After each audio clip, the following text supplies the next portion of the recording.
Γεια σας, καλώς ήρθατε στο κανάλι Τεχνολογία και Προσβασιμότητα. Σήμερα θα μιλήσουμε για κάτι που κάνουμε δεκάδες φορές την ημέρα, σχεδόν μηχανικά, χωρίς δεύτερη σκέψη. Μια απλή κίνηση που, όμως, κρύβει μέσα της τη δύναμη να προστατεύσει τα δεδομένα μας, να δώσει μια ανάσα ζωή στην μπαταρία μας, ακόμα και να μας χαρίσει λίγη παραπάνω ηρεμία. Μιλάω φυσικά για τον τρόπο που ακουμπάμε το κινητό μας πάνω σε μια επιφάνεια. Η ερώτηση είναι πολύ απλή. Όταν αφήνετε το κινητό στο τραπέζι, η οθόνη κοιτάζει προς τα πάνω ή προς τα κάτω. Οι περισσότεροι από εμάς, σχεδόν αντανακλαστικά, το αφήνουμε με την οθόνη προς τα πάνω. Είναι λογικό, θέλουμε να βλέπουμε αμέσως τις ειδοποιήσεις.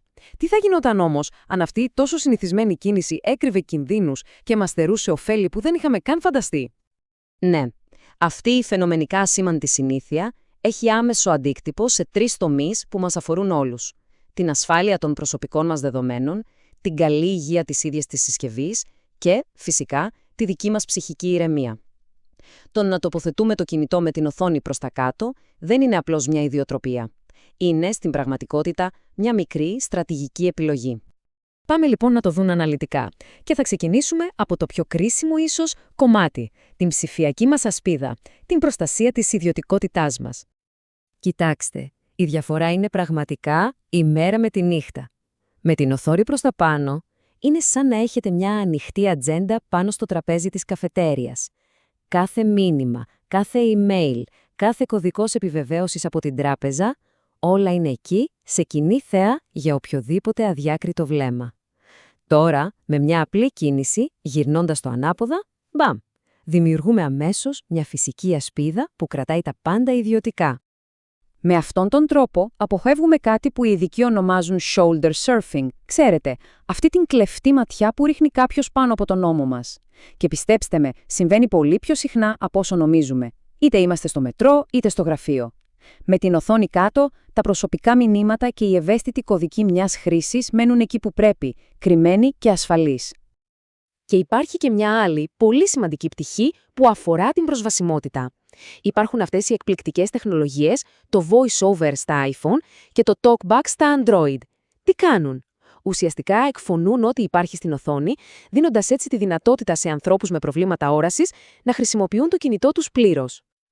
Εδώ λοιπόν αυτή η απλή συνήθεια γίνεται ακόμα πιο κρίσιμη. Γιατί? Διότι αν η οθόνη είναι προς τα πάνω, το voice-over θα διαβάσει δυνατά την ειδοποίηση. Φανταστείτε να είστε σε δημόσιο χώρο και το κινητό να ανακοινώνει ένα προσωπικό μήνυμα.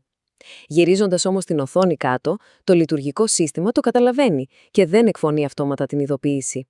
Δίνει τον έλεγχο πίσω στον χρήστη. Είναι μια μικρή κίνηση με τεράστιο αντίκτυπο στην ιδιωτικότητα. Πάμε παρακάτω, γιατί τα ωφέλη δεν σταματούν στην ψηφιακή μας ασφάλεια. Αφορούν και την ίδια την υγεία της συσκευής μας. Ναι, καλά ακούσατε. Ας δούμε το πώς. Σκεφτείτε το.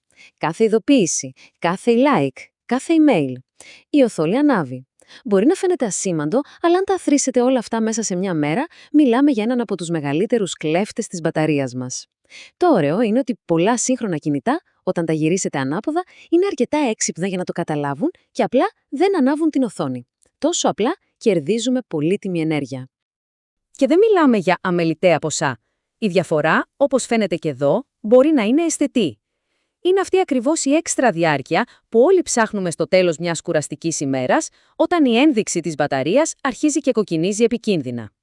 Και φυσικά, ας μην ξεχνάμε τη φυσική προστασία. Ας είμαστε ειλικρινείς, η οθόνη είναι το πιο ευάλωτο και συνήθως το πιο ακριβό κομμάτι του τηλεφώνου. Όταν την αφήνουμε εκτεθειμένη πάνω σε ένα τραπέζι, είναι στο έλεος της σκόνης, των κλειδιών που μπορεί να πετάξουμε δίπλα, των μικροσωματιδίων που κάνουν τις άσχημες γρατσουνιές. Γυρνώντας την ανάποδα, όλη η επαφή γίνεται με την πλάτη ή τη θήκη. Το ευαίσθητο γυαλί μένει ασφαλές. Και ένα ακόμα σημείο που οι περισσότεροι δεν το σκεφτόμαστε, η θερμότητα. Η οθόνη, ειδικά όταν είναι ενεργή, ζεσταίνεται.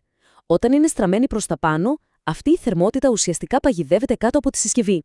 Αντίθετα, όταν την ακουμπάμε ανάποδα, η θερμότητα διαχέεται πολύ πιο ελεύθερα. Αυτό βοηθάει το κινητό να μένει πιο δροσερό, κάτι που είναι απίστευτα σημαντικό και για την απόδοσή του, αλλά και για την υγεία της μπαταρίας μακροπρόθεσμα. Και φτάνουμε στο τρίτο και, για πολλούς, το πιο σημαντικό κεφάλαιο. Αυτό που δεν έχει να κάνει με τη συσκευή, αλλά με εμάς. Με τη δική μας ηρεμία, τη δική μας συγκέντρωση. Είναι απλή ψυχολογία. Ο εγκέφαλός μας είναι φτιαγμένος να προσέχει την κίνηση και το φως. Έτσι, κάθε φορά που η οθόνη ανάβει στο οπτικό μας πεδίο, ακόμα κι αν δεν το θέλουμε, το μάτι μας πάει αυτόματα εκεί.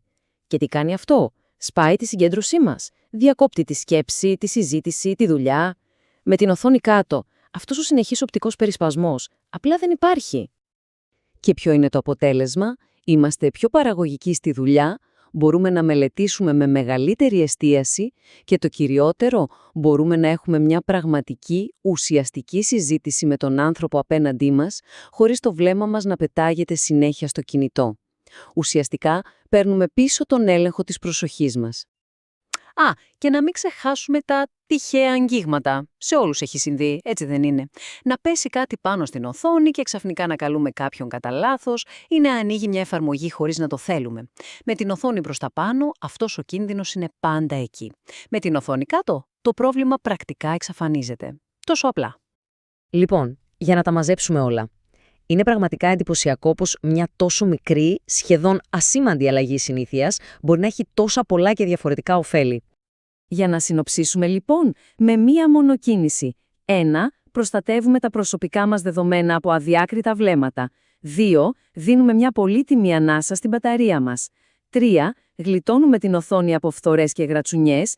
Και 4. Το πιο σημαντικό, κάνουμε ένα δώρο στον εαυτό μας, περισσότερη συγκέντρωση και ηρεμία. Και αυτό μας οδηγεί σε μια πολύ σημαντική σκέψη. Πολλές φορές ψάχνουμε για μεγάλες και σύνθετες λύσεις, ενώ οι πιο ουσιαστικές αλλαγές κρύβονται στις μικρές, καθημερινές μας συνήθειες. Έτσι, την επόμενη φορά που θα αφήσετε κάπου το κινητό σας, κάντε απλώς μια δοκιμή. Γυρίστε το ανάποδα. Μπορεί να εκπλαγείτε από τη διαφορά. Αν σας αρέσουν αυτά που δημοσιεύουμε εδώ, κάντε εγγραφή στο κανάλι μας για να είστε πάντα ενημερωμένοι. Μείνετε συντονισμένοι. Γεια σας!